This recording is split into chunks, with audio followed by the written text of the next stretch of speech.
Welcome to the place you will learn about the basics of any disease in a short way. Welcome to the Medicine Essentials. Now, it is time to talk about severity COVID-19. First, I will mention the wisely thought categories, and after that its definition. Further, I will add complications of the disease. Severity categories. It is necessary to establish a severity category for our patients according to its clinical presentation. Upper respiratory tract viral infection. This is a mild category which is subdivided in patients without risk factors and patients with risk factors. The risk factors are those we mentioned in mortality and comorbidity video. You can go and watch it. Non-severe pneumonia, moderate category. We will define all categories with specific data so you can categorize your patients. Severe pneumonia, severe category. Acute respiratory distress syndrome. In this category it is included septic shock and multiple organ failure. Definition of each category. 1. Mild illness can be defined as a patient with uncomplicated upper respiratory tract viral infection. These patients may have non-specific symptoms such as fever, fatigue, cough, with or without sputum production, anorexia, malaise, muscle pain, sore throat, dyspnea, nasal congestion, or headache. Rarely, patients may also present with diarrhea, nausea, and vomiting. The elderly and immunosuppressed may present with atypical symptoms. Symptoms due to physiologic adaptations of pregnancy or adverse pregnancy events, such as dyspnea, fever, gastrointestinal symptoms, or fatigue, may overlap with COVID-19 symptoms. 2. Pneumonia, moderate category. Here are included adults with pneumonia, but no signs of severe pneumonia, and no need for supplemental oxygen.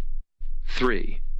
Severe pneumonia, adolescent, or adult with fever, or suspected respiratory infection, +1 of respiratory rate greater than 30 breaths per minute, severe respiratory distress, or oxygen saturation level less than 93% on room air. 4. Acute respiratory distress syndrome. This is the critical illness. The criteria are the following. A. Onset 1 week of a known clinical insult or new or worsening respiratory symptoms. B. Chest imaging, radiograph, CT scan, or lung ultrasound, bilateral opacities, not fully explained by volume overload, lobar or lung collapse, or nodules. C. Origin of pulmonary infiltrates, respiratory failure not fully explained by cardiac failure or fluid overload. Need objective assessment, in example echocardiography, to exclude hydrostatic cause of infiltrates or edema if no risk factor present. D. Oxygenation impairment. Mild acute respiratory distress syndrome, partial pressure of arterial oxygen to percentage of inspired oxygen ratio, between 200 and 300.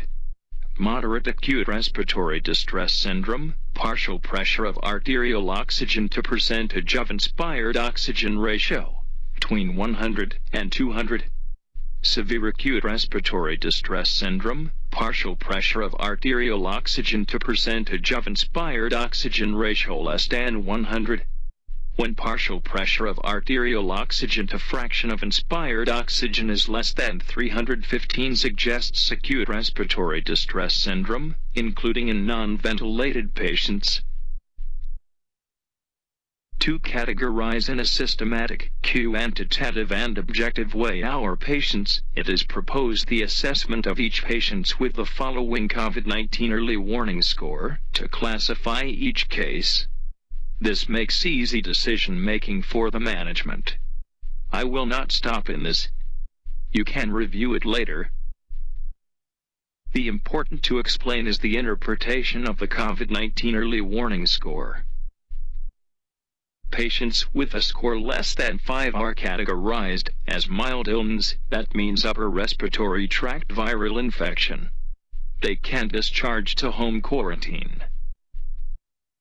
Patients with a score 5 to 6 are categorized as moderate illness. They have a non-severe pneumonia that requires hospitalization.